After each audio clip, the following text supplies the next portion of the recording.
Okay. Good evening, everyone. Hello out there. Are there any Rancho Buena Vista students here? We could have a game or something. Okay. We're going to do a roll call by our city clerk. I'm calling us to order. The record shall reflect that all members are present. Okay, the Pledge of Allegiance, if you'll all rise, we'll do the Pledge of Allegiance, and then we'll be followed by the invocation with Mike McFadden from the City of Vista. I'll lead it. Please start. I pledge allegiance to the flag of the United States of America and to the republic for which it stands, one nation, under God, indivisible, with liberty and justice for all.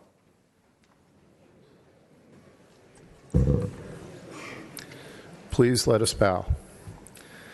As we gather here this evening, we are truly fortunate to be a part of this wonderful city. We are grateful for the sacrifices that our elected officials, city staff, and their families have made, and for your selfless commitment to public service. For our distinguished elected officials, we ask for the following blessings: for continued wisdom, inspiring both short and long-term solutions, allowing us to convert challenges into opportunities. A thirst for knowledge, so that all decisions are made based upon accurate information and insight. Tolerance for differing viewpoints, understanding that while we may disagree on occasion, we all want the best for Vista.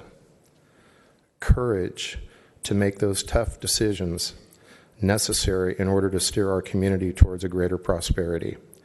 And finally, compassion for those less fortunate, as it is often the actions from our hearts that are most impactful to those around us.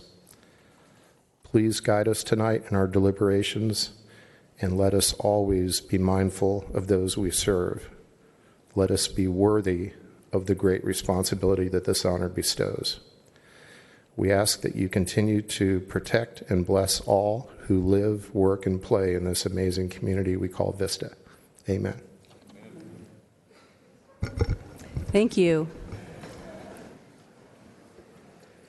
In accordance with the Brown Act, I'd like to announce that as a result of convening simultaneous meetings, the members of the Buena Sanitation District will receive compensation of $147.75 for the district meeting pursuant to Buena Sanitation District Ordinance 2006-1. The next thing is the approval of the agenda by our City Manager, Patrick Johnson. Thank you, Mayor. We have one item tonight that is being removed from the agenda. That is item D2, Special Event Permit Fee Waivers. And that is the only change to the agenda. Okay. And next we have a presentation. Just one presentation tonight is a proclamation proclaiming September to be National Preparedness Month in the City of Vista, and Deputy Fire Chief Mike Easterling will be accepting our proclamation. So if he would like to join me at the podium.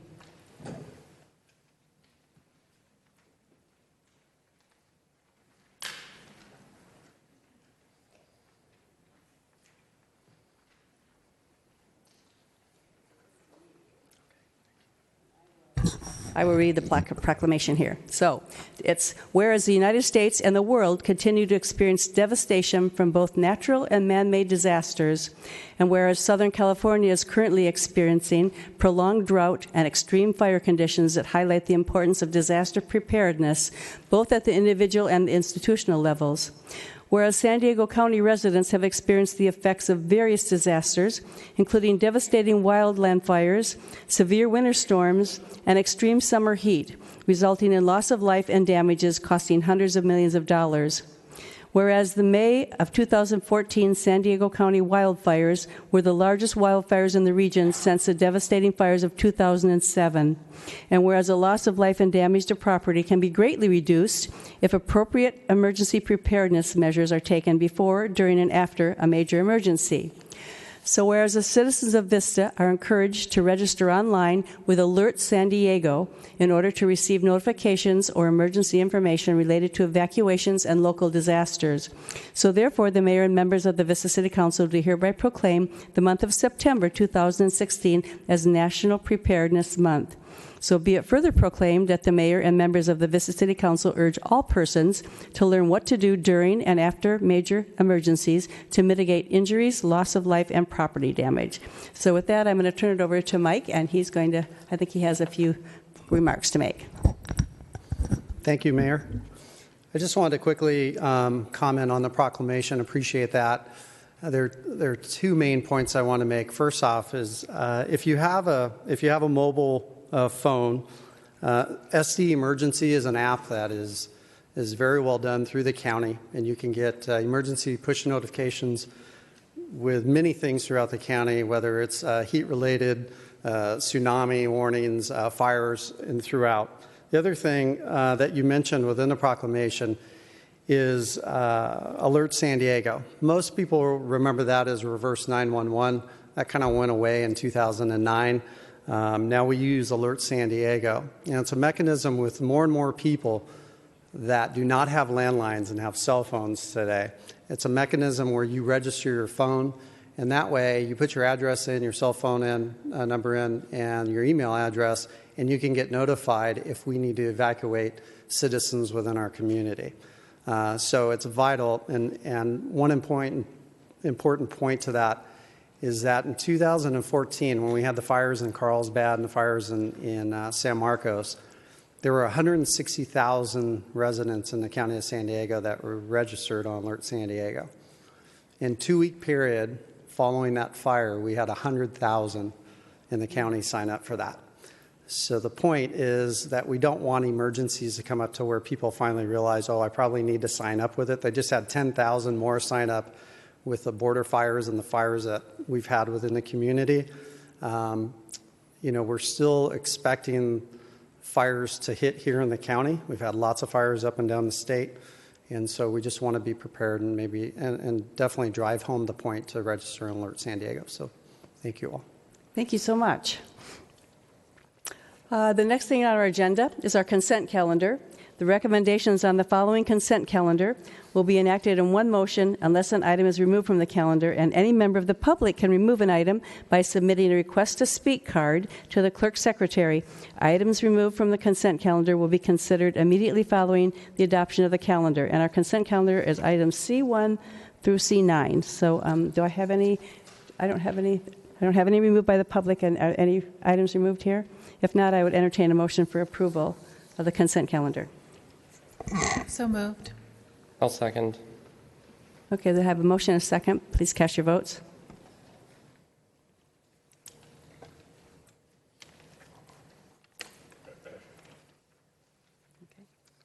Okay, motion passes unanimously. Can you register a no vote for C2, please? Okay, the next thing on our agenda, there are no public hearings scheduled today, so we won't be having any of those. So the next thing on our agenda are discussion items. And actually, we just have one discussion item tonight. No, we have two discussion items tonight. The items scheduled for discussion generally require detailed explanation by the staff or the agency member that has requested the item. So tonight we have the two discussion items, and the first one is Traffic Congestion Management Plan, and our principal engineer, Sam Hessenen, thank you, will provide the staff reports. Thanks, Sam. Sorry. No problem. Good evening. So we will give a presentation on the traffic congestion management plan that staff has worked on.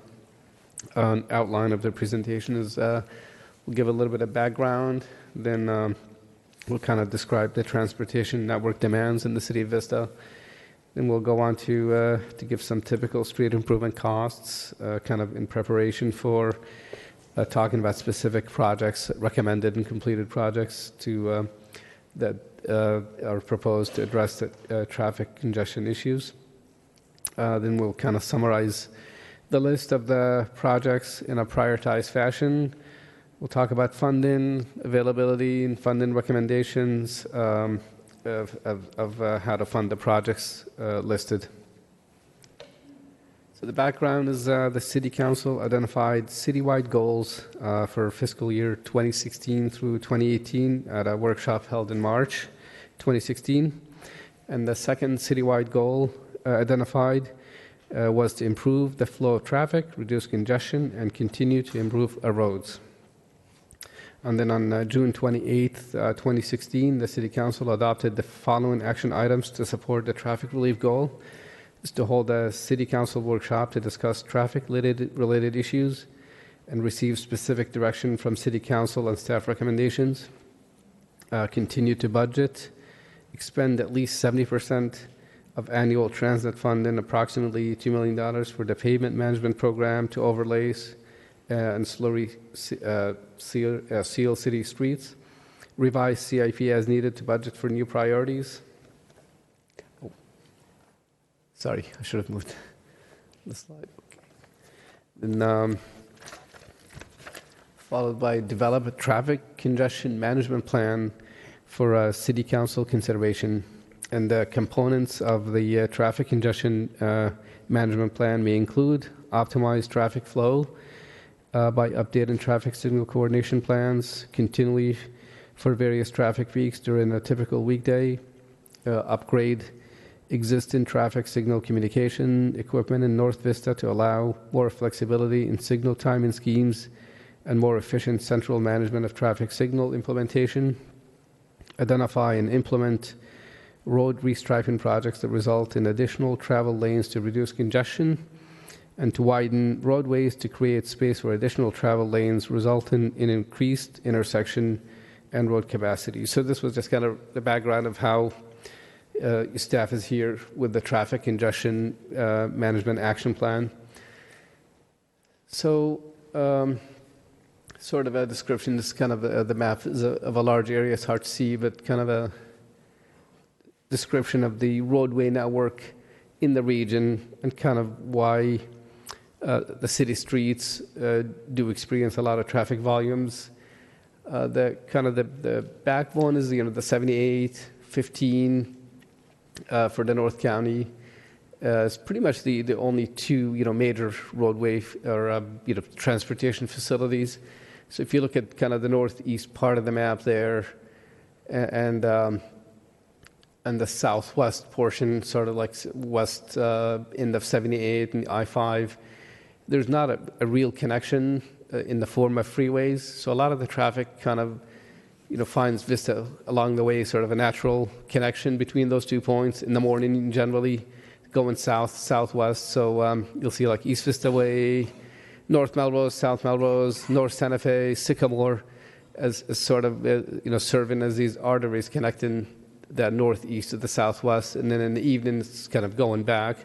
So we see the concentration of these AM, PM peak traffic in south direction in the morning, north going back north in the evening.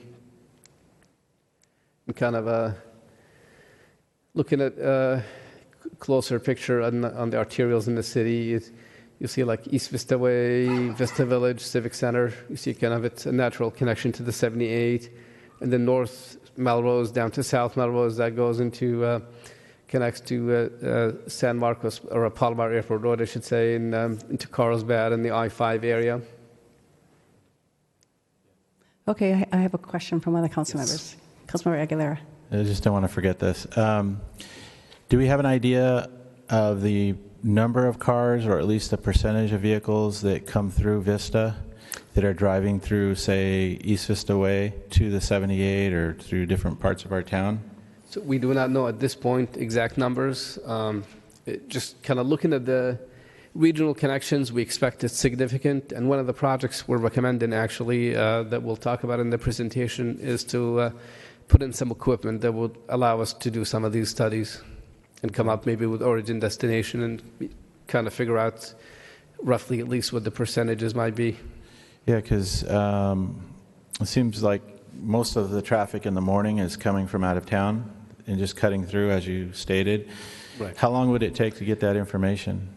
So it depends on the actions taken, I would say, at this meeting as far as the funding goes. So that system does have a cost attached to it, which we'll talk about, and that would be one of the recommended projects. Okay, thank you.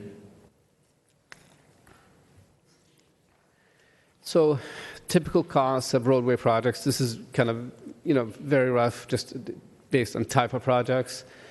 So to restripe to create more lanes within existing street width is about $5,000 per block, per street, per side. This is the cheapest type of improvement if the width is available.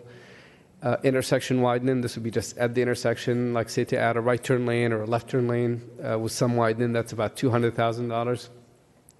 And then for actual street widening for a segment, let's say like along a block, it would be about $500,000 per block per side of street. So now we will go into specifically congested segments. And I should say that there's a lot of these segments and projects. So if there's questions along the way, it might be you can stop me anytime. So starting kind of at the north end, we have East Vista Way, sort of from Arcadia up to the city limit. The congestion really continues, up to the county to Gopher Canyon Road, obviously, but within the city limits, it's from Arcadia going to the north. And to address or to really sort of manage that congestion along that segment would be the only way would be to widen East Vista Way from Taylor up to the city boundary to a 4-lane major road, and then to restripe it to 4 lanes. So estimated cost, this is one of the kind of more major projects, would be about $6 million, and that does not include undergrounding of the overhead utilities. So one development that's in process right now has not been approved yet is the Strawberry Hills development, and if that goes through, that will be conditioned with adding a northbound travel lane all the way from Taylor up to Gopher Canyon Road. So that would be a big relief, and most of the traffic congestion is northbound anyway, but that is riding on the project being approved and going through. So our next area of congestion is the intersection of East Vista Way at Foothill Drive / Wilbur Drive. That's a very busy intersection in all directions. And what is proposed for that intersection is to widen Foothill Drive, and that would be the east leg of the intersection, to add a second left turn lane for westbound traffic. It's a very heavy left turn, would provide good relief for that movement. And that would be completed by adjacent development. Similarly, this is in process. So if the development goes through, they would be widening and adding that left turn lane. And what that would allow us is to restripe the other side on Bobier Drive to add a second left turn lane also. And that would be just done with striping because it's wide enough. So the cost for that would be minimal to the city. And this is kind of just showing a graphic of it. So the on the right of the screen is the east leg, which is Foothill. So that shows a second left turn, widening and a second left turn lane. And then on the west side, we just restriping to add a second left turn lane. So the next segment of congestion is East Vista Way between Civic Center Drive and Vail Terrace. This is a very heavily congested segment, especially going northbound, because you have Civic Center Drive and Vista Village Drive meeting and all this traffic kind of just getting together in this short segment, and it kind of starts to disperse past Vail Terrace. So the proposal for that is to restripe East Vista Way from Civic Center Drive to Williamston to add a third northbound through lane. And this is actually, this will be completed as part of a slurry seal project that is coming up. But first, we are constructing a median that is funded with a grant currently. So once the median is constructed, we're going to put that in the right place so that we can have the width to add that lane northbound, so it'll be just a matter of restriping. So anticipated to be completed summer 2017. So that's that segment there, kind of shows where the third lane would go. Next is the intersection of Civic Center Drive and East Vista Way. And the project there, which has already been completed, is to widen and restripe to add a second northbound left turn lane. So some of the projects that I have mixed in here is ones that have been recently completed, just to highlight some of the congested areas and what's been recently done also. So a picture of that is you'll see that second left turn lane going north, looking to the top of the picture. So we widened on the school side, on the west side, and we added the left turn lane. The next area is Civic Center Drive at Eucalyptus, and that's also an intersection that experiences congestion for westbound traffic on, eastbound traffic on Eucalyptus. So we recently did a little bit of widening and restriped an exclusive eastbound right turn lane, and that was just recently completed. And that looks like that, where we kind of gave the right turners that used to get stuck behind the traffic that was going straight next to the curb there. So we give them their own right turn lane so that they can go around the traffic that's waiting there to go on a green. The next segment of congestion is Civic Center Drive between South Santa Fe and the 78 freeway. And that gets congested in both directions. It's pretty directional in the morning going into the 78, in the evening, heading away from the 78 into town. It's 2 lanes in each direction. Gets heavily congested, especially right turns kind of in the northbound direction, kind of hold up the through traffic, and there's a lot of pedestrian activity, so it gets pretty congested. So there is, to widen the entire segment from the 78 to South Santa Fe, to add a 3rd lane in each direction, be a very expensive project, it'd be about $20 million. It's a lot of right-of-way acquisition, a lot of walls, there's buildings coming up to the back of sidewalks, it'd be a complicated project. I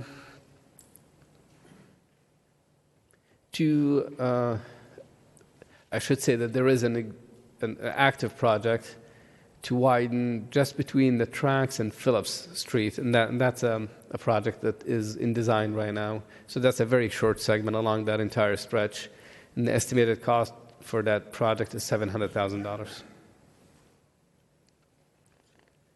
So that shows just that segment between the tracks to Phillips there, be going towards the freeway to add a 3rd lane. It would provide some relief in that area, because a lot of the traffic wants to go to the 78 westbound, so that kind of gets them out of the way. Then the rest of the traffic goes straight, which is just one more block to go 78 eastbound, basically.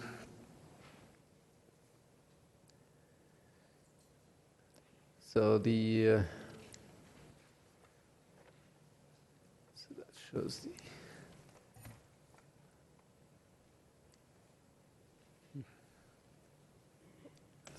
Sorry, it didn't move for a while. Okay, so there's the 2 red dots there that showed up at Civic Center and South Santa Fe and Civic Center and Postal Way.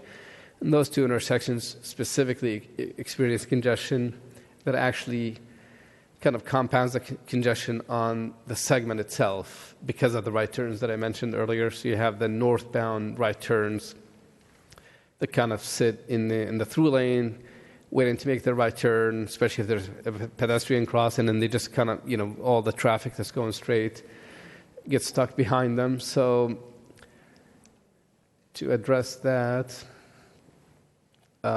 Civic Center at South Santa Fe to widen, to add an exclusive northbound right turn lane. Right-of-way acquisition would be required, and an estimated cost of $2 million for right-of-way acquisition, design, construction, to widen and add a right turn lane. And that's the corner right there. That would look like that, just pushing, the curb, gutter, sidewalk, and add in a lane. And then the Postal Way, very similar, except it is, about half the cost, about $1 million, just because of the topography is a little bit different. And that would look like that. So the next area is Vista Village, North Santa Fe. Obviously congested intersection, all directions, besides the sprinter that preempts the traffic signal. So we did a couple of improvements at that intersection recently. We widened and we restriped a 2nd southbound left turn lane, and we also restriped a 3rd westbound through lane within the existing width. And that's that southbound left turn lane that was recently done. And that's the 3rd lane on the left there, the 3rd through lane going westbound. But also, kind of compounding the traffic issues at this intersection is the two closely spaced intersections of Vista Village Olive and South Santa Fe Main. Those are really closely spaced. They have to work together, these three intersections, which makes the operation a little challenging. So what we are proposing for that is to revamp the traffic signal equipment so that we can allow all of the three intersections to operate with one traffic signal controller, which would make operations more manageable. Estimated cost is $540,000. We have a grant application submitted for that currently to Caltrans for half the cost. So the city would have, if it's funded, city would have to fund the other half. So that's just a picture of the area. See the three intersections really close to each other with the tracks kind of going right in between.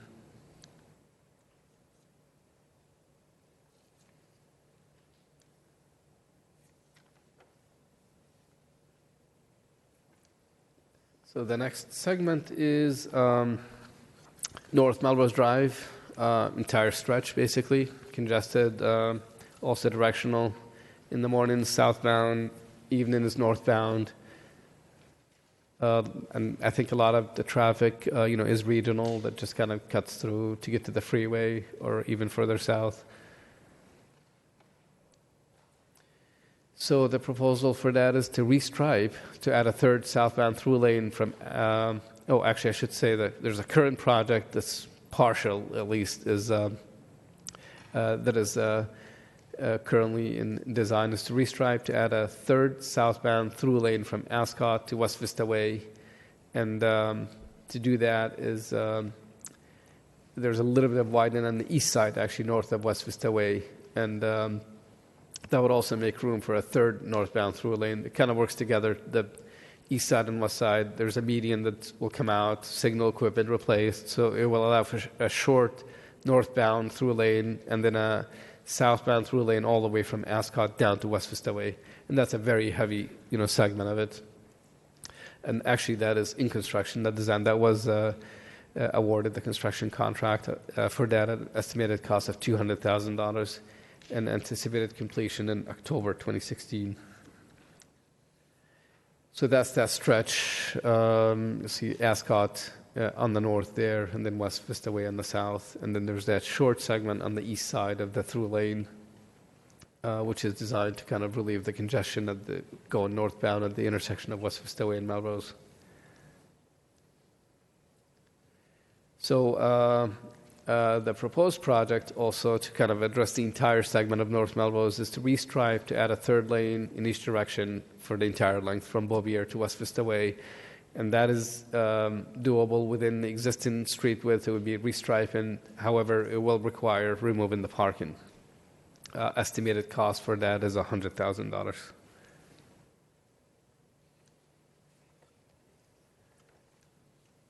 So next congested spot is Mar Vista Drive at Avocado. A lot of the traffic comes off of the freeway 78 down Mar Vista, especially in the afternoon peak. Backs up. I've seen it all the way back to the 78, going down to that stop sign that exists there at Mar Vista Avocado. Proposal for that is to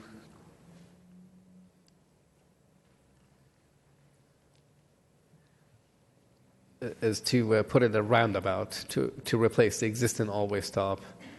And a proposed development that was approved is conditioned to construct this improvement. That development was approved some time ago. At this point, it doesn't seem like it's proceeding, but their permit is valid still for, I think, through 2017 or something like that. That's kind of what the concept of what the roundabout would look like.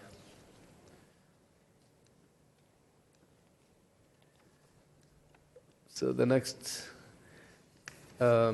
spot is North Melrose Drive at West Vista Way.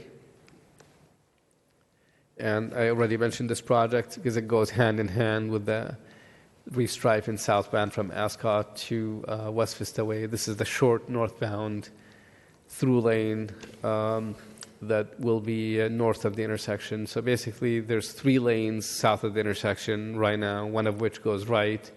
So we will make that go through with the new receiving lane on the north of the intersection. And that intersection is sort of a bottleneck that the traffic really propagates all the way south, sometimes to the courthouse, because this is the bottleneck as you go northbound in the afternoon. So this will be done as part of the project that is currently in construction. So that shows kind of that area there.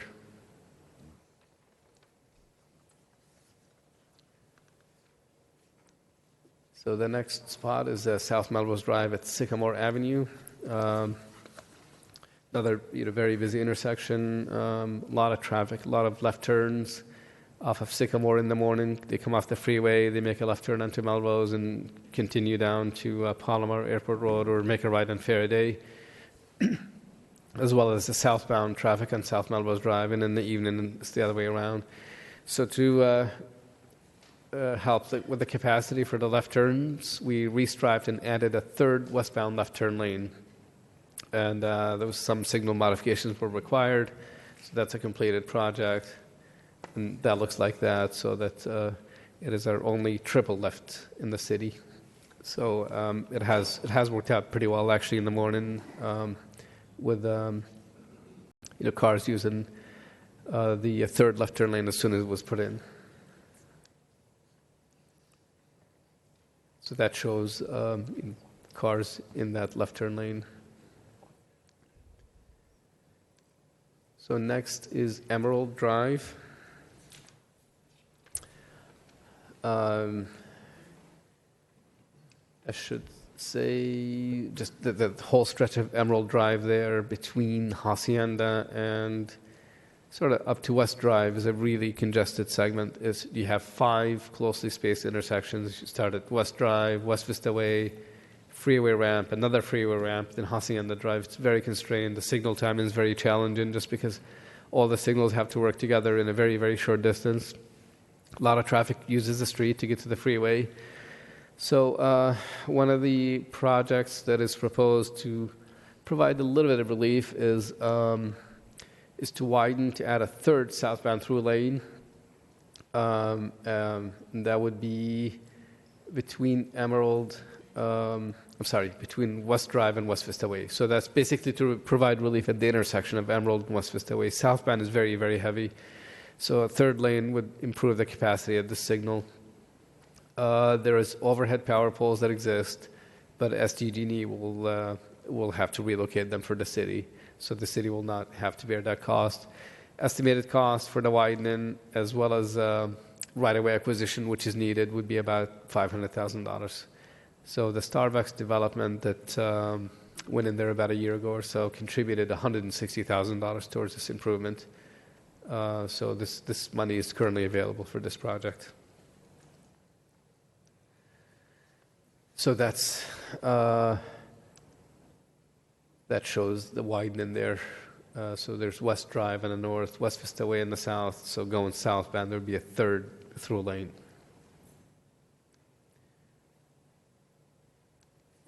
And this is a picture kind of just in the area in general, as I described it, with the close proximity of the intersections and the challenges that it provides, kind of to really resolve the congestion issues in this area. Ideally would be to separate the intersections, but that would be obviously very expensive undertaking and would definitely involve Caltrans because the ramps obviously come in there. So probably something that's very long-term, maybe that would be part of improving the freeway itself or something like that. Also, 2 citywide projects, upgrade hardware and communications, southern half of the city. We got a $900,000 grant from Caltrans for the southern half. Design is in progress in this. This will improve all of our communications as well as signal equipment. We have communications to most of our signals. It's been put in over the years, kind of piecemeal fashion. So we have some issues. There's always, communication that's down. We're troubleshooting. So this will address all those issues, kind of bring everything bring it up to current standard. Also, upgrade hardware in the north half of the city. Estimated cost about $950,000, and we have a grant application submitted currently to Caltrans for that for half the cost. Traffic measurement system. This is a system I mentioned earlier that would enable us to, kind of look at some of these performance measures as well as, volumes, possibly origin, destination, to see where traffic is coming from and going to, which kind of would allow us to do some, percentages of what is local, what is coming through. So this is a system that uses Bluetooth signals anonymously to track traffic flow from point A to point B, basically, and it would give us the average speed of how long it took, basically, a car to travel from A to B, which would give us indications about congestion. So travel time, speed, delay. It's about $75,000, and this is working with Carlsbad. Carlsbad implemented the system already. They have a contract that we would piggyback on, which would, that's what kind of makes it the cost more reasonable.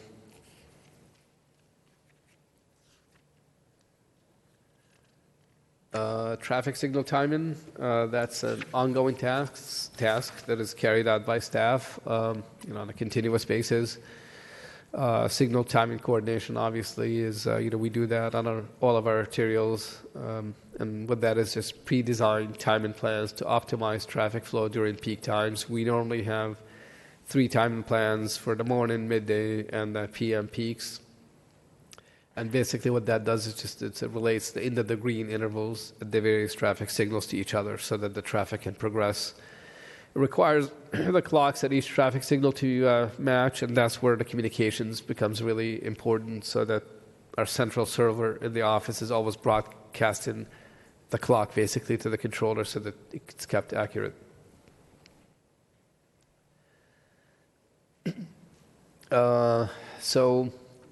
Our current activity with the signal timing plans is we would like to update the existing coordination on North Santa Fe Avenue between Vista Village and Beaubier, Civic Center Drive entire length, and East Vista Way entire length. We would like to do this hopefully by the end of this fiscal year to update the existing timing plans. So summary of all the recommended projects we talked about, and we broke them up into 2 groups. Short-term recommended projects, those are kind of more reasonable cost projects, and this is in order of priority. North Melrose Drive between West Vista Way and Beaubier Drive restriping. That's to add the 3rd lane in each direction, estimated cost about $100,000. Number 2 is Vista Village at North Santa Fe, Vista Village Olive, North Santa Fe Main, the 3 signals that we applied for the grant to upgrade the equipment. So the total cost is $540,000, and we applied for $270,000, which is the maximum allowed for this type of project. So city match would be $270,000. Traffic signal interconnect and upgrade, $475,000 city match. Again, that's in the north half of the city. We applied for half the cost, and the city match the half that's shown there. Emerald Drive at West Vista Way widening. That's the 3rd lane southbound from West Drive to West Vista Way, $500,000 cost. Number 5, East Vista Way at Beaubier / Foothill Drive, eastbound and westbound left turn lanes, minimal cost, but it is dependent on the development going through on the southeast corner. Traffic measurement system for congestion monitoring, $75,000. Total for the short-term projects is $970,000. I should point out that project number 4, Emerald Drive, was not included in the agenda report or the traffic congestion management report attached to the agenda report just because it was overlooked. We added it basically later, kind of late last week, so it didn't make it into the reports, but it is one of the recommended projects. So long-term, large-scale recommended projects in order of priority is number 1, the Civic Center Drive at South Santa Fe Avenue northbound right turn lane at a cost of about $2 million. Civic Center Drive at Postal Way northbound right turn lane at a cost of about $1 million. East Vista Way between Taylor Street and Northern City Boundary widening, $6 million. Civic Center Drive between South Santa Fe Avenue and the railroad tracks widening, about $20 million, for a total of $29 million. So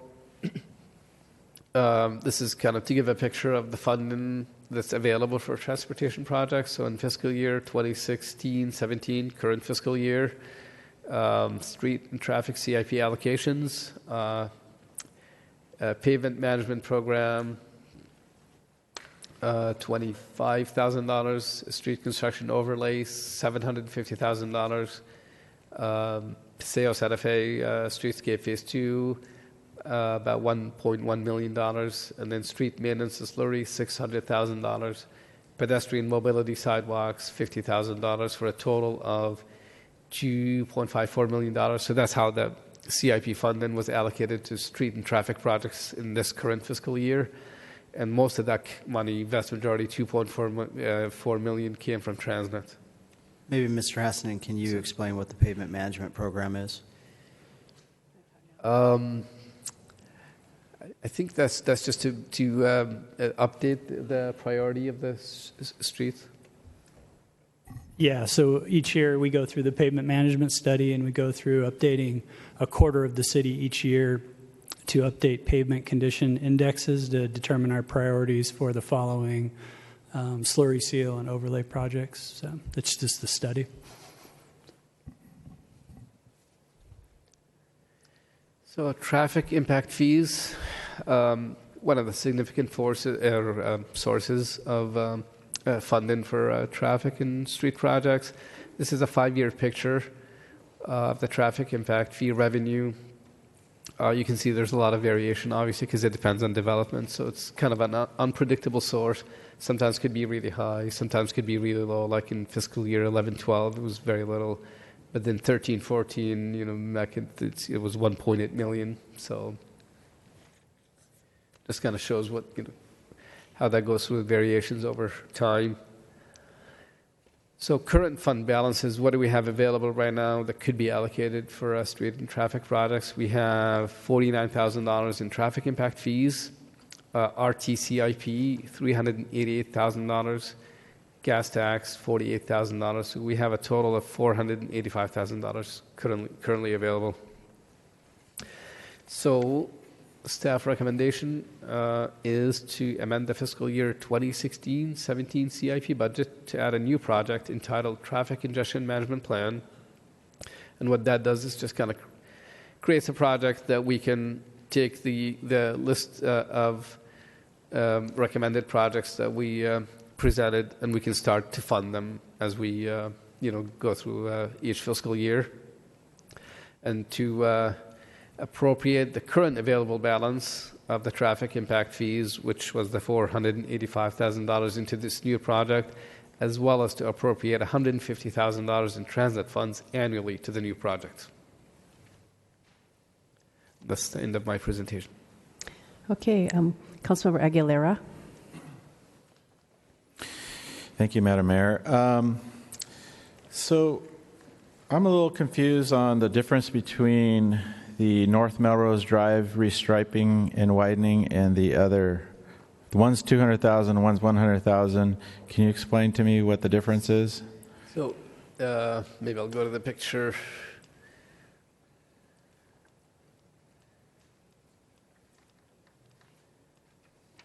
So there's really three things going on, if I can break it down. The first thing is... So I'm talking about the one from Ascot Street to West Vista Way, and then there's one from Beaubier to West Vista Way. Yeah, so from Ascot to West Vista Way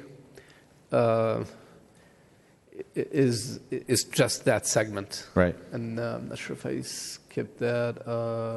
Actually, no, I think still further. Okay, so that's the one right there.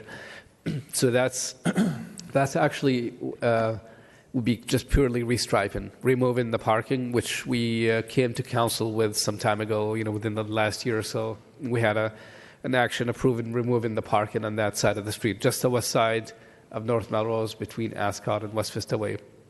So that would take away that parking, stripe a third lane, just going straight through. And then on the other side, that little red line on the east side, that's a little bit of widening by the Aladdin bail bonds there, just to add a third through lane just in that stretch right there. And what that does is that it would allow us to restripe south of the intersection. South of the intersection right now, there's 2 through lanes and 1 right turn lane. It would allow us to restripe that right turn lane to a through lane. Okay. So that way we have 3 through lanes on both sides of the intersection. Now, the other project is the entire length of North Melrose to take away the parking, remove the parking, and restripe a third lane in each direction for the entire length. So that third lane that you're adding by the bail bonds place, Yes, is there continue. do we have to acquire land, or what do we have to do there? No, actually, that's... actually, I should say we did have to get a little piece from Aladdin, but it's kind of an unused piece on the corner. We needed a little bit of width just to relocate the signal equipment. So we did actually go through that with them. Okay. It was just a small piece. But then north of that, we would not need any right-of-way. So I guess I was focused on that, so I lost your explanation on the other 100,000. Sorry. The 100,000 is to take the entire length of North Melrose, remove the parking, and restripe within the existing curb-to-curb width with a third through lane. Obviously, this project, from Ascot to West Vista, we would be done, so it'd be just continuing that. Got it. Okay, thank you. And I have Deputy Mayor Rigby, and then I have a speaker. Want to take the speaker first? Oh, okay. Terry Collins.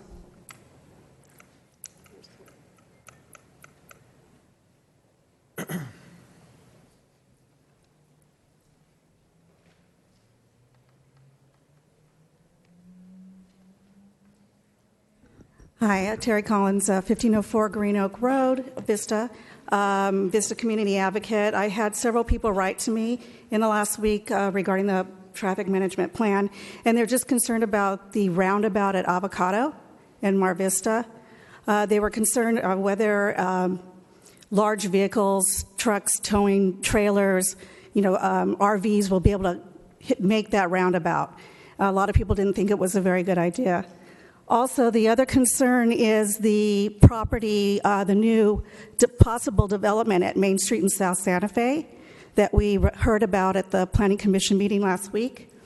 On that property, the way the entrance is in Indiana and the exit is at South Santa Fe. And to turn left onto Vista Village right there, you would have to actually turn right onto South Santa Fe, north on Vista Village, right on Indiana, right on Main Street, right on South Santa Fe to get into the left-hand turn lane. With the 3 signals right there because of the train, people are very concerned about that. Or you would have to turn right onto South Santa Fe, go through the intersection, go up and make a U-turn and come back. It's just people have concerns about that. And then the one other concern that's not being addressed here, I think it might have been addressed one of the last meetings, or last time this came up, was the restriping at in front of the courthouse. It was restriped to be a shared bike lane, and the sidewalk right there and the property between the sidewalk and the parking lot of the courthouse is very wide. And instead of a shared bike lane, they would like an actual bike lane added there. They're very concerned about that area, especially with the high density going in because of Avalon Apartments and the possible Breeze Hill. And those are my concerns today and others. Thank you. Thank you. Okay, Deputy Mayor Rigby. Thank you, Madam Mayor.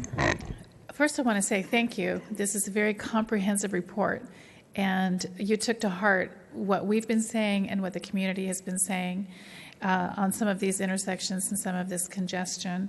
And I want to say particularly thank you. I like the idea of what you're going to be doing at the corner of going down Civic Center with Olive and Santa Fe, right there by the transit center, because that is, and I think most people here can agree, a nightmare at certain times of the day, especially with the train going and people getting stuck there. And of course, so I say thank you for doing that, and I'm glad that that's high on the list. And also the partnership that you have with Carlsbad and piggybacking on their contract for the services Again, good job on doing that for us. And I wanted to ask again, you had said on the short-term goals, item number 4 was not agendized. It hadn't been included in the report and on the agenda. Was that correct? That's correct, yes. Okay. So I wanted to ask Mr. Stone, does that mean that we can't, when we're approving this today, that item, that line item would not be approved? That would have to come back again for a separate? No, I think it could be approved at this point in time because the general subject matter was properly agendized, and this is related to the general subject matter. Okay, excellent. I just wanted to make sure. So with that, I would like to move that we approve this traffic management plan as it's being presented. Okay, I have a couple other speakers. Would you like to have responses to Yes. Ms. Collins, Ms. Collins. maybe? Ms. Collins? Okay. I'll go ahead and second that motion, though. Okay. Are you going to second that? Yeah, I wanted to follow up on Ms. Collins' concerns because I can't believe we would allow a project to And maybe transit that way. yeah, Mr. Hassenen or Mr. Mayor could comment first on the roundabout at Mar Vista. So, roundabout, semi-trailers will probably not be able to make it through there. If I'm not mistaken, we probably already have a truck prohibition. They're on not that allowed street. to, right? Was that? I think They're not allowed to on They're that. already prohibited on Mar It's Vista. already I believe, prohibited, anyway. yeah. RVs should be able to make it, but we'll, obviously, if this becomes a project and, we go through design plans, obviously we'll look closer at, turn and radius. Obviously, fire trucks would be our biggest concern to make sure they make it. But, we'll look at RVs too. What about the 100 Main Street, though? And I think, was that about the access coming out onto Main Street? Right. Could we have Mr. Conley address that? If he Onto could? Main and then back getting onto Santa Fe to Vista Village. So the proposal that was presented to the Planning Commission had access through the site. It's the block between, everyone knows the dirt lot. So they have access from Indiana out to Santa Fe through the middle of their project that serves their parking garage underneath. There's two-way access out of both of those driveways. So if someone wanted to get onto Vista Village, they could go out and go right and go left or right at Vista Village, or they could go out. They couldn't go. See, the driveway coming out onto Santa Fe would be right out only. They would be restricted from making lefts out of that driveway, but they could make left or right out on Indiana as proposed. Of course, these are all things we're going to look at, but I'm not sure that there's any movement that requires them to do a U-turn or go around the whole block to go a certain direction on the street, unless I'm not understanding the question. Okay. I think I get it. So if I wanted to go south on Paseo Santa Fe, I would come out the Indiana exit, go to the stop sign there, make a right turn, get to the light, and take go a left. Go left. Correct. Okay. Okay, thank you. Appreciate that. And then the last comment was about South Melrose and the Sharrows versus a dedicated bike lane, which was discussed a year or so ago. That's a priority in our bicycle master plan is to widen through there and be able to stripe an exclusive bike lane. Very expensive project. Actually, we applied several years ago for a grant that we did not get for that segment, but it's on our list of projects. They will need a grant basically to widen and put in the bike lane there. Okay. I have one more thing. It's not included in the agenda report. It's a simple, at least to me it's simple, but probably to you guys you can explain differently. You can complicate it for me. Coming off 78 when you're westbound onto Civic Center, so it's a no turn on red light, right, which is fine. But it goes into 2 lanes on Civic Center, so we have the 2 turn lanes. On Phillips, though, for the people that want to go onto Phillips, that right turn, there isn't a turn lane for them. So they technically would have to be in the queue of Civic Center the entire time, waiting for perhaps the sprinter, the light, whatever it could be, especially if the guy in front is going straight. So they have to wait. Is there any way we can widen that to 3 lanes and have that 3rd lane be a dedicated right turn lane?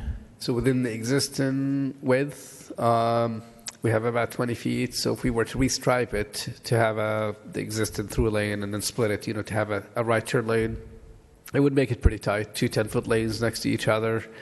But the more basic thing on that is that right turn volume is really low.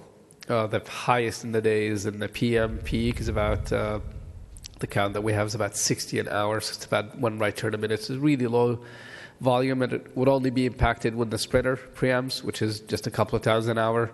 So, I think the value of splitting that lane into 2 10-foot lanes, kind of having it be constrained is probably not, doesn't justify it for the volumes at the right turns.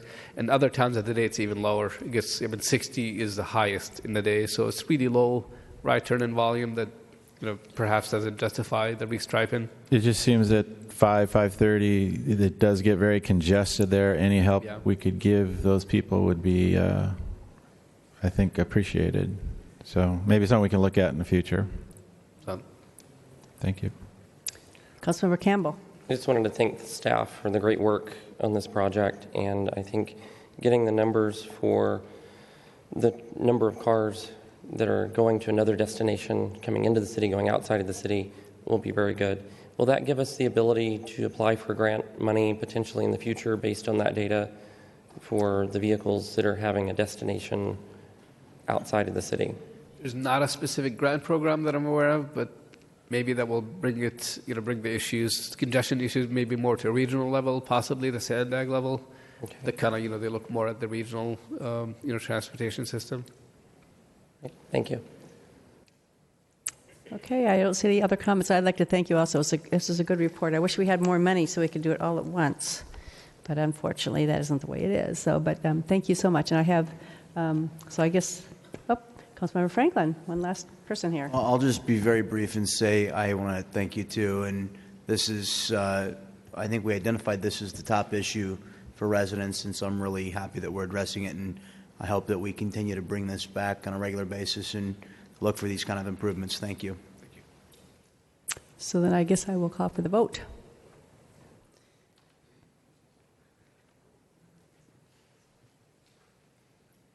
Okay, that motion passes unanimously.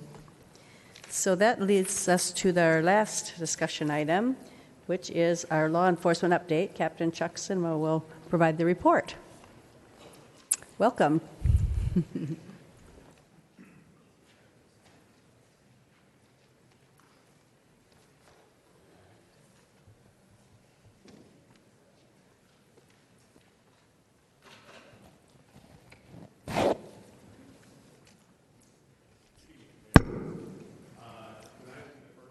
I don't know if you're on. See if you're not talking.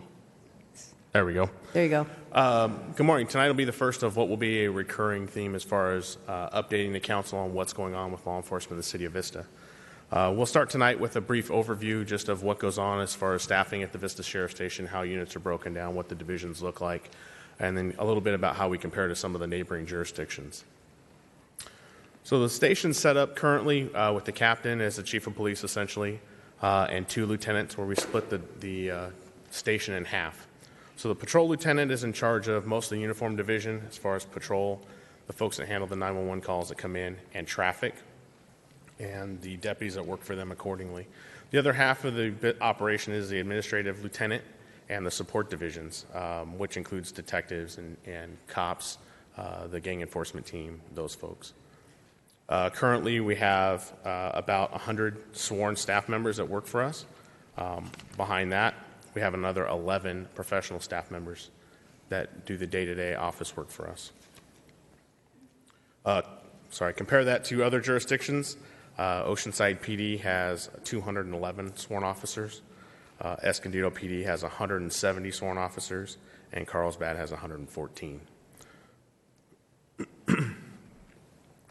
As far as the divisions go, starting with Patrol Division, which is essentially the bread and butter of the Sheriff's Department. These are the folks that respond to all the 911 calls and every radio call that comes into the communications center 365 days a year, 24 hours a day. Each deputy is assigned a beat area during their shift. The idea being that if they're familiar with the beat area, they're familiar with the geography, the things that are unique to those beat areas, and the members of the community.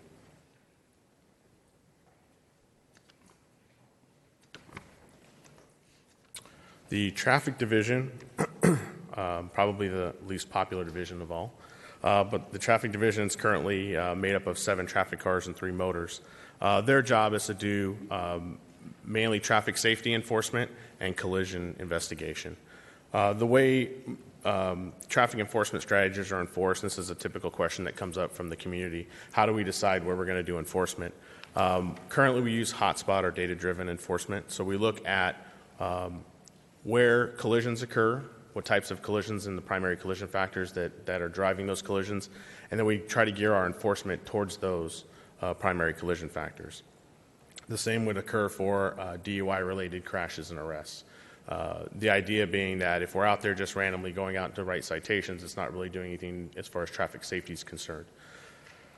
Behind that data-driven piece becomes specified safety concerns, things that come from engineering as far as roadway reworking, restriping, addition of traffic control devices, those types of things, enforcement that needs to go with that in terms of familiarizing the motoring public with, hey, those devices are there and they're there for a reason, so there might have to be an enforcement piece that works behind that. Same thing would occur for school zones or any other special safety zones, senior centers, that type of thing.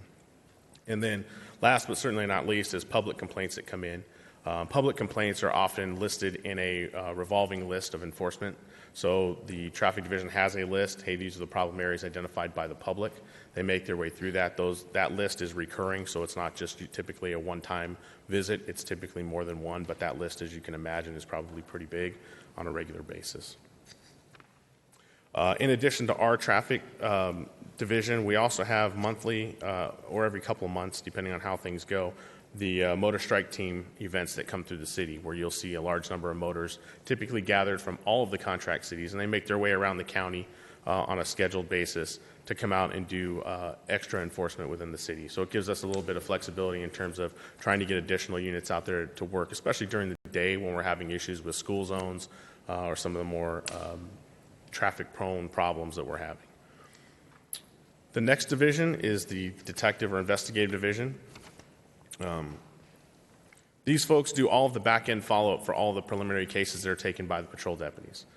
These folks carry a caseload, rather large caseloads in most cases, as you can imagine. These cases, unfortunately, they're not all quick and easy. So there are a lot of pieces that go into this as far as processing of evidence, interviewing of witnesses. Some of these cases can take quite a long time. So they carry dozens at a time. It's not typically a one assignment to one detective ratio. So they investigate everything that comes in through the station that's not some type of specialized unit within the sheriff's department. For example, homicides or severe child abuse cases, those are typically handled by specialized units within the department.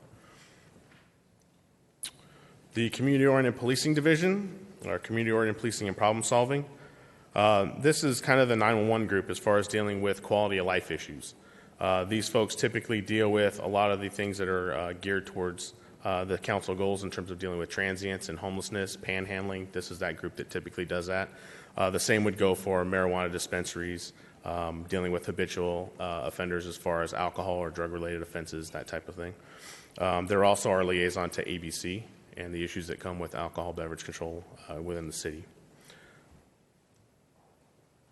The kind of partner group to community-oriented policing is our gang enforcement team, or GET. These folks were put together to do directed enforcement, high visibility enforcement in relation to gang-related issues within the city. They typically branch out into not only addressing gang issues, but narcotics-related issues, as most of the time they go hand in hand. And in addition to that, they also are huge participants in the GREAT program within the school district as far as trying to do gang resistance education and the CalGRIP grant. Additionally, they're also the coordinators when we have the NCLEA operations, where we do something typically along the 78 corridor with all the involved cities from North County. Last but certainly not least, for our uniformed folks, is the Senior Volunteer Patrol. A huge asset for the department and the community at large. Currently, they're numbering about 37, but these folks take a tremendous work burden from the deputies and turn into something that, to me, is a huge community boost. These folks do things like Yana Checks, the You Are Not Alone program, where they go out, visit folks that don't have any friends, family, or other within the city, make sure that their welfare is doing well, they're getting fed, all the things are falling in line for them. They also do traffic control for us. They do scene control. They, on occasion, do parking enforcement, and they're a huge asset for us. So now that you are a little familiar with what's going on, we'll talk about some of the challenges of growth now that we're moving along towards some of the crime rate issues. So as was discussed in some other meetings, population change is huge in North County and countywide. In the last 4 years, population has grown 2% in the city of Vista specifically. This translates into higher call volumes. As far as calls for service are concerned, you can see that the trend line has continued to grow from 2007 through 2015. Additionally, as on the backside of that, as call volumes go up, case counts also go up.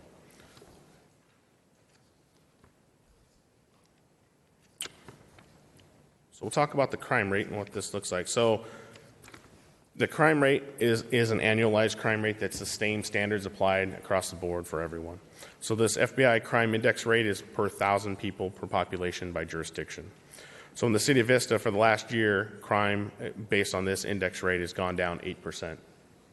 This continues a trend that's happened for the last few years where it's continued to drop year by year. This is the lowest it's been in about 10 years, if not going further back. It's hard to kind of gauge things because the statistics don't line up exactly. But currently we're sitting at 21.03 for our crime rate. When you compare that to some of the other North County cities, Carlsbad's at 22.16, Oceanside's at 28.65, so we're doing quite well overall. When you split that overall crime rate down into violent crime and property crime, our violent crime rate unfortunately has started to creep back up. While that could be alarming when you look at the percentage rate, when you look at how many cases that actually entails, it's actually much less alarming. The amount of cases actually is much, much smaller. And this deviation appears to be the result of several robbery series we had over the last year. In closing those cases, obviously, it made public safety much better, but it also makes the statistics look much worse. And then property crime for the last year has gone down 13%, on top of last year's 10% drop. So we're continuing to head in the correct direction as far as I'm concerned. So how are we accomplishing that? So there's a couple different things, but the main business model that we're using is something called information-led policing. And there's been a shift in policing in the last few years, where essentially we are taking data analysis and criminal information, putting them together and making good management decisions as far as how we're deploying our assets into the field, and targeting the offenders that are creating the most havoc in our communities. This is done typically through monthly meetings where management, crime analysis, and the staff at the station sit down, make decisions on who are the people causing the most issues within the community as far as the crime is concerned, whether it be violent crime or property crime, and then coming up with a strategy and setting direction for that for the following month. So how that works is from the analysis end, crime analysis looks at all the information they can related to criminal offenders, folks that have been arrested, folks that are on probation, or have committed crimes within the city. That information gets boiled down and brought to our planning session where we decide, hey, these are the folks that we think are the biggest problems in terms of our crime problem or other issues within the city. And then we develop an action plan, and we push that action plan out to the line level, who then gets to use some creativity in terms of how they actually carry that plan out. So there's a goal, but we don't give them step-by-step instructions. They decide how that goal is carried out, and it gives them some buy-in and ownership in what they do. So once the offenders are identified, typically because they're chronic offenders, they're people we deal with on a regular, recurring basis, we know when they're in and out of custody, we know what they're in and out of custody for, and we kind of prioritize which ones are more important. So they generate a bulletin similar to that up there. Those folks are then visited either via probations, Fourth Amendment waivers, or just other consensual contacts where we go to these folks, find out what they're doing, and do everything we can to dissuade them from committing further crimes. If that doesn't really work, then they end up going back into custody and that revolving door continues. At some point, they have the opportunity to break that cycle. Typically, it's up to them whether or not they choose to do so. So where are we headed? over the last few years, ILP and COPS are I don't want to say they're polar opposites, but they have a little bit different interests in them. So on the community-oriented policing end, the orientation is about the neighborhood and the community. What things are important to them? How do we deal with those quality of life issues and make things better for the community? On the opposite end, information-led policing is more about criminal activity and how do we deal with the statistics and things that come out of that, crime rates, and identifying those criminals that are chronic problems for us. So where we're trying to head with this right now is finding that sweet spot in the middle where we can do a little bit of both. We recognize that without the community support, we're going to have some issues in terms of making sure the community has, access to us, we have access to them, and we address the community needs that they have. On the flip side, we also can't take our foot off the accelerator in terms of information-led policing. If we do, then we're bound to start to slip in those crime stats. So we have to find that happy medium, and that's not necessarily easy to do. And it's going to take a little bit of work, but we're working on what those pieces are going to look like forging ahead. So we're starting to put some community groups together. The big goal for us is to go through and create some meaningful community groups. What I don't want to do is just go through the motions or check boxes in regards to those. We've seen what other entities have done. Some have been successful, some haven't. We've reached out to them to talk about what makes them successful, what doesn't make them successful. But we also recognize the need that what's going to work in one portion of the city may not work in all portions of the city. So we're very cautious about how we do this. I don't think there's going to be a one-size-fits-all approach, but we need to start working on what that's going to look like moving forward.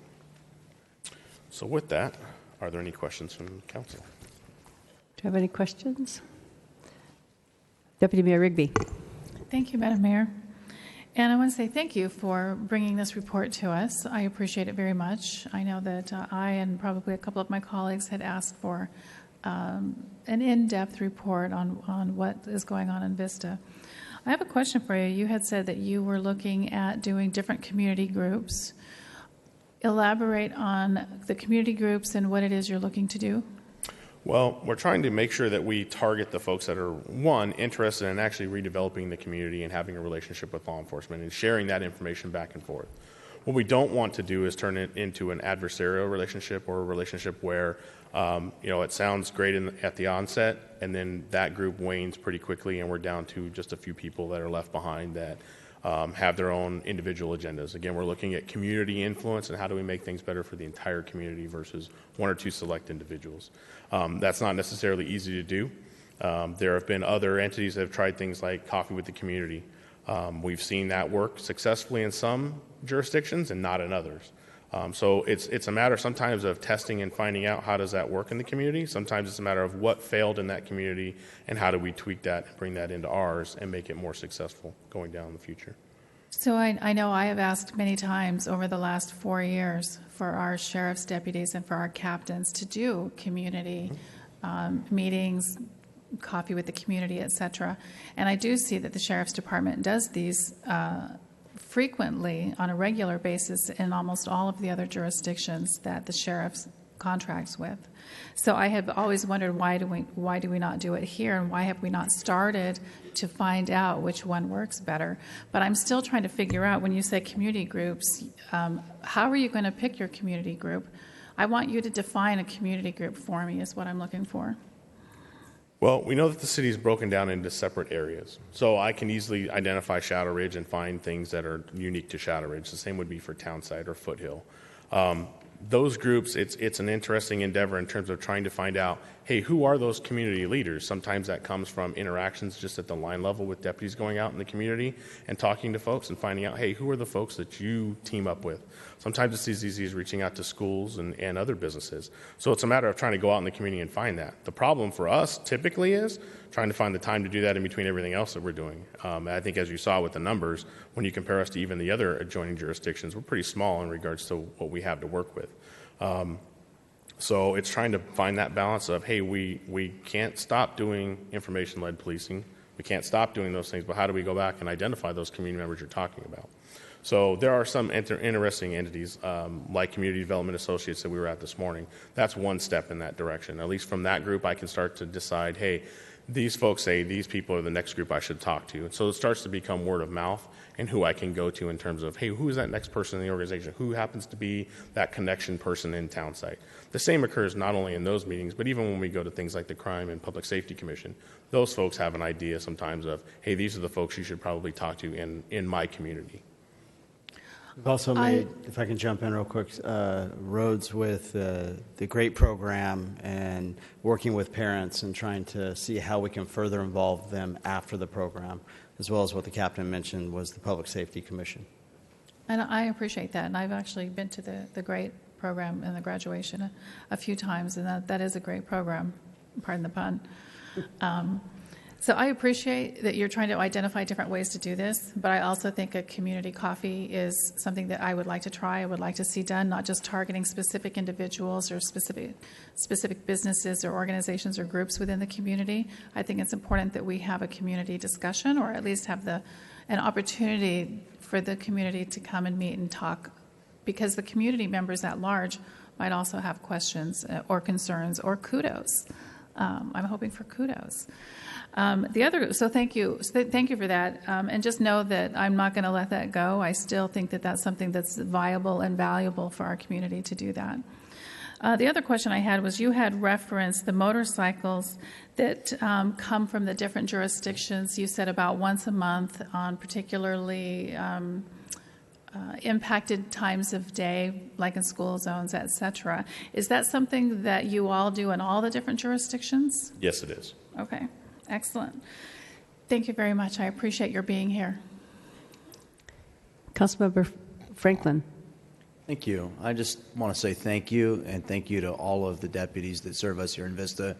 I always try and keep in mind that public safety is mission number one for us as a city. I think it's the most important thing that we do in the city. So thank you, and all the deputies that serve us. I want to ask, because we had somebody that died recently in a street racing incident. Can you speak to street racing and street racing enforcement and anything we're doing to combat that? Yeah. Currently, we don't have any identified regular street racing circuit per se. We have had some individual incidents of street racing. We take those seriously when people do call in. But as far as an organized ring or anything to that degree, we haven't been notified of any of that. We have no intelligence giving that to us. However, that's not to say it doesn't occur, and it occurs on several roadways, I'm sure, within the city. We do our best to get out there in a timely enough manner that we can address it. Areas that are problematic for us, we typically will talk to traffic engineering and say, hey, we're having an issue with this. Is there something else that's going on that we don't know about, or something we can do to help fix that problem? But other than random enforcement, there's really not a whole lot we can do, at least at this point. We can start to put together more comprehensive details if we had more information leading us to believe there's a much bigger problem. But at this point, we're not seeing any data giving us that. No. And I'm not convinced that it's an organized problem either, but I'm sure we probably don't have any more problem with it than other communities. But I do notice, particularly because I live on a major thoroughfare at night, there's a lot of folks on major thoroughfares that like to, see how fast they can go.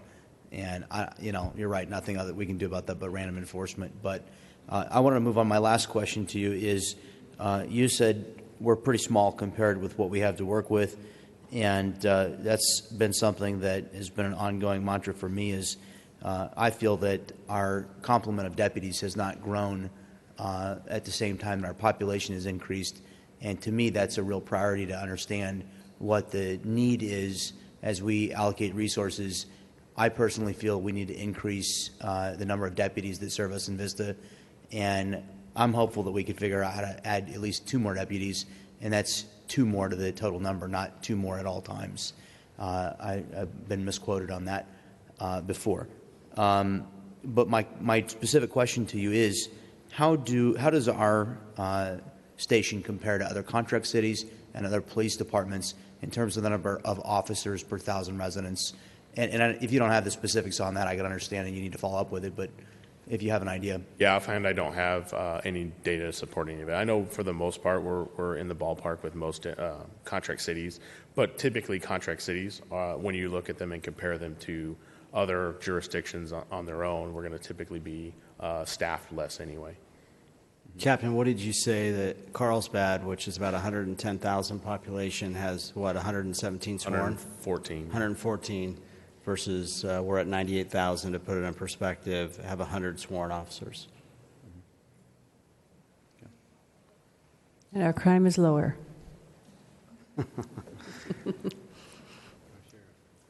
Yes. Councilmember Campbell. I just wanted to say thank you for the great work that you and the deputies do within the city. And I agree with Deputy Mayor Rigby. I've actually been working to put together a couple of community forums with the Sheriff's Department after the start of the year, next year. So, thank you. Okay, it looks like that's all the questions, but I'd like to thank you also. Our sheriffs are doing a great job here in Vista, and the crime is low, and we appreciate you guys very much. So with that, we thank you, Captain. Thank you.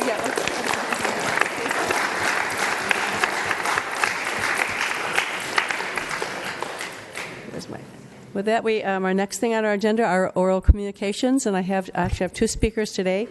First one I'll take is Daniel Carlin.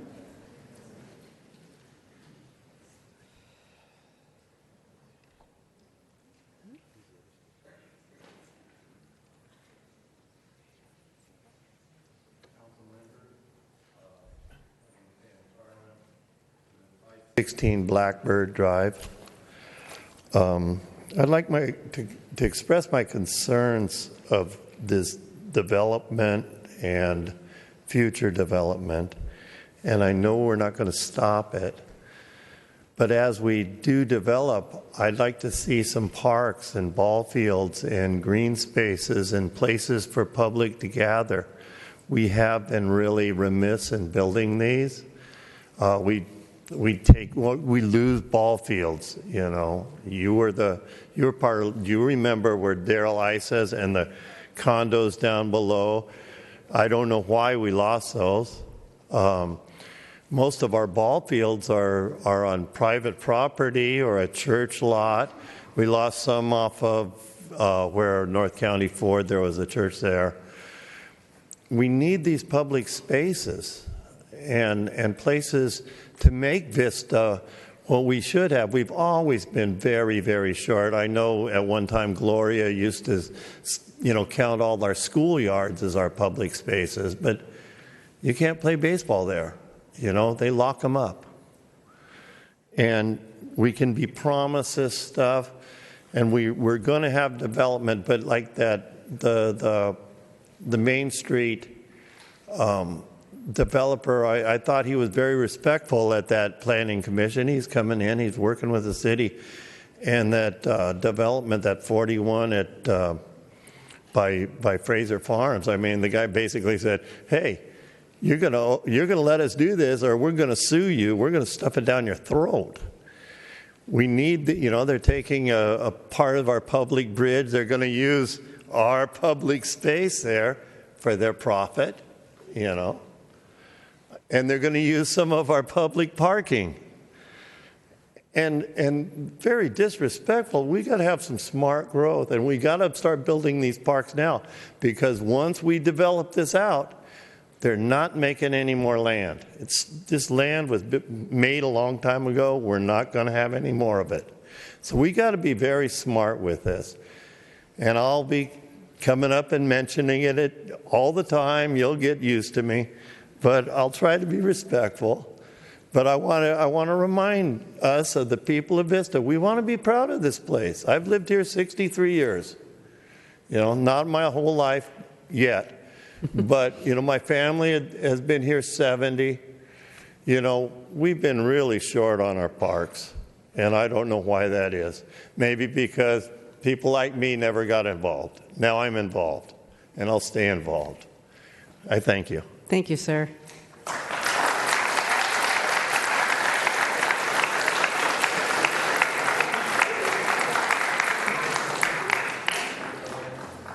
John Sable.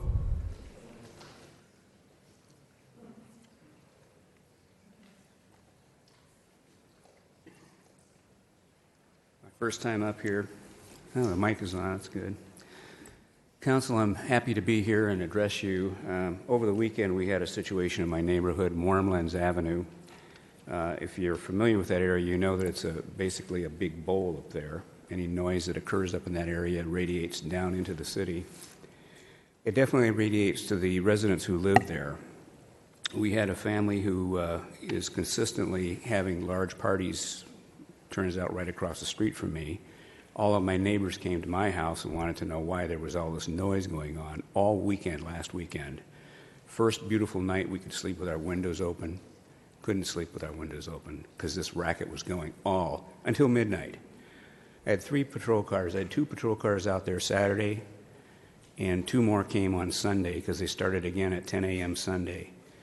My question is, are there no ordinances against noise, quiet enjoyment of your property? We're property owners. These people happen to be renters. Not that they have any less rights than we do, but they're ruining everyone else's rights in the community. When I had the sheriffs out there, they said my only option was to, after they'd been there several times and told the guy or asked the guy to stop, at least take the mics away, shut the power off. Because these were like, they were like 15-piece mariachi bands going full bore.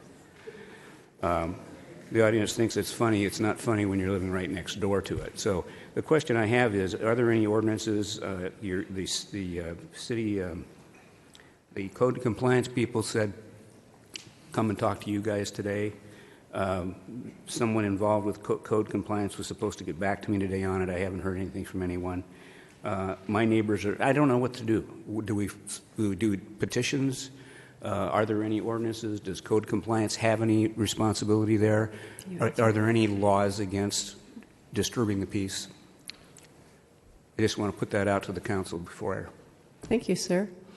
I'll have my city manager. Mayor, Council, and Mr. Sable, there are noise regulations, and I know code enforcement's been in contact with you, and we'll get back to you. We do have the sheriff's captain, obviously, in the back of the room with the assistant city manager, Ellie Zimmerman, who can talk to you about that. But it does require the property owner to sign their name to the complaint, and in a lot of cases, property owners don't want to do that, and I'm sure that was addressed with you at this time. I was advised by the deputy that the only thing he could do after they'd been out there now 4 times is for me to sign a complaint against the property owner, who is not the renter, and he was involved in all this goings on, and that I would have to sue him and go to court and incur legal fees on my behalf, and then suffer retribution more than likely because I raised the question. So we're feeling really uncovered there. The sheriffs can't seem to do anything about it. What is the ordinance? I don't know if there is one, and we're lost at what to do. Sir, for the sake of this meeting, I would advise that you talk to Captain Cinema in the back, okay, and we'll deal with it from there. Okay? Thank you. Thank you, sir. Okay, with that, I'll do announcements and then we'll go to our remarks. And so the city's still looking for volunteers for the Vista Cares Business Walk, and that's coming this Thursday, September 15th. 2-person teams are needed to survey companies in the business park on their organization's unique needs and concerns. And it's actually a fun thing. You get to know some of the businesses in the business park. It's so surprising that we have so many really interesting businesses out there. So if you're interested in that, call Economic Development at 760-643-5245 or check online at cityofvista.com for that.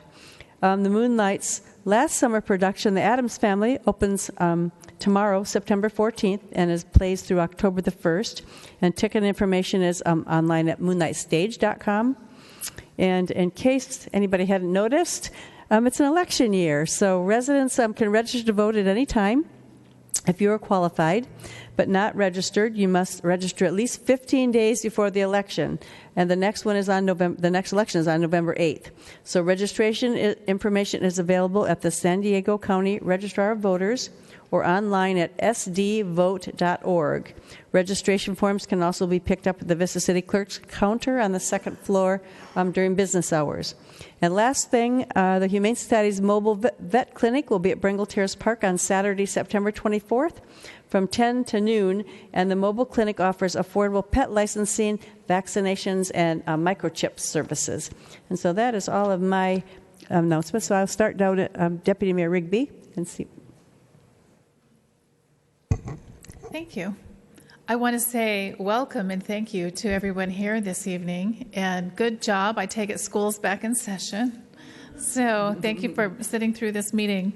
I want to just give a shout out to our fire department. I had the honor and the privilege of going with our firefighters on Saturday down to the Bayfront Hilton Hotel in downtown San Diego for the annual Memorial Stair Climb, which commemorates and honors the first responders who were killed in the 9/11 attacks. And our Vista firefighters were among many, many departments from all over the western region, from Los Angeles County, all cities from Los Angeles County, Riverside County, Imperial County, Mexico, all over the place. And we had one of the largest contingencies of firefighters from our department. And not only that, but many of the wives and the girlfriends walked with them and did the 110 stories on the walk. And I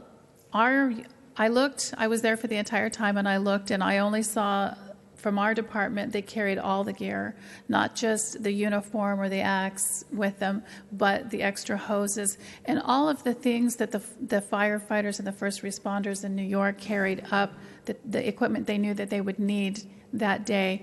Our firefighters did that. They took that and they did it all 110 stories. And each firefighter and everybody participating had a badge that had the name and the photograph of somebody who was killed that day in New York. And as they embarked up the staircase, they rang the bell and they spoke that name out loud. And it was really very moving. It was very touching. It was very emotional. And it was a really wonderful event. And I hope that everybody here has an opportunity to go to that event next year. So I just wanted to say thank you to our department, Chief, I see you back there, for representing Vista so beautifully. And I'm not the only one who thought that we did a great job. A lot of other departments and participants and spectators also complimented the Vista Fire Department on what a great job they did. So I just want to say thank you to our department for doing that, and a job very, very well done.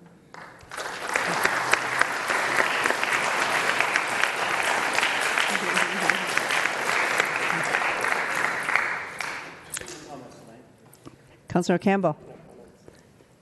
Councilmember Aguilera. Just some quick ones. Okay.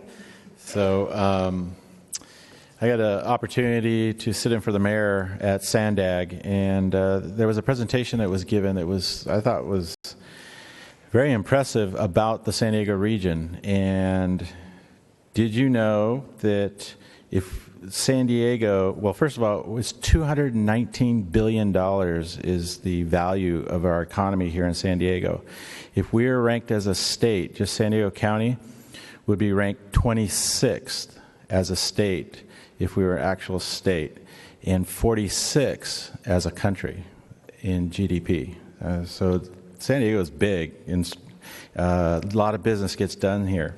And there's 3.2 million people that live in San Diego. The San Diego region, the median age is below the average age of the country. Our median age is 35. The U.S. is 37. And probably the most important fact of all this is there's going to be ongoing growth that they project of adding 30,000 residents on average per year for the next 20 years. So we're going to keep growing, as it was mentioned earlier. And I just thought this was really fascinating. If you want to know more about this, go to the sandag.org website, and they are going to have the presentation on there. It's a lot more detailed, obviously, but there's a lot of fascinating information. And thank you for allowing me to attend that meeting. Well, I was on vacation, that's why. So. Oh, maybe you should thank me then. I was on vacation in Michigan. I had 9 of my high school girlfriends. We get together every year, and so this is our 55th year after we graduated. So keep track of all your friends for a lot of years. Okay, City Manager. Thank you, Mayor. Just one item, and that is today we debuted our new mobile app, which we're proud of, and it's called Access Vista, and it allows residents and owners to report issues within the city. So through your app store, you can download, it's called Access Vista, and you can report all types of issues from streetlights out, graffiti, potholes, any inquiries. You can take a picture of it. We know the location when you turn your location services on, and it allows us to process your reports and your requests instantaneously. So we're very proud of it. It also has other functions on there that deal with the parks, that deal with public art, that deal with city services. Just about anything you can see on the website, you can get through this app. So I'd encourage everybody to download and utilize it. So thank you. That's very cool. You guys will have to go on there. If you see a project that's being built, you can go on there and click on it and find out what kind of like what's being built by the freeway up on Civic Center Drive, the new Starbucks there. You can just kind of click on it and it shows you what it is and tells you about that project, all the projects around town. So that's kind of an interesting thing too in the app. So we welcome our city attorney tonight. We have John Stone who's here with us tonight. So do you have any comments or anything? Nothing tonight? How about our city clerk down here, Kathy?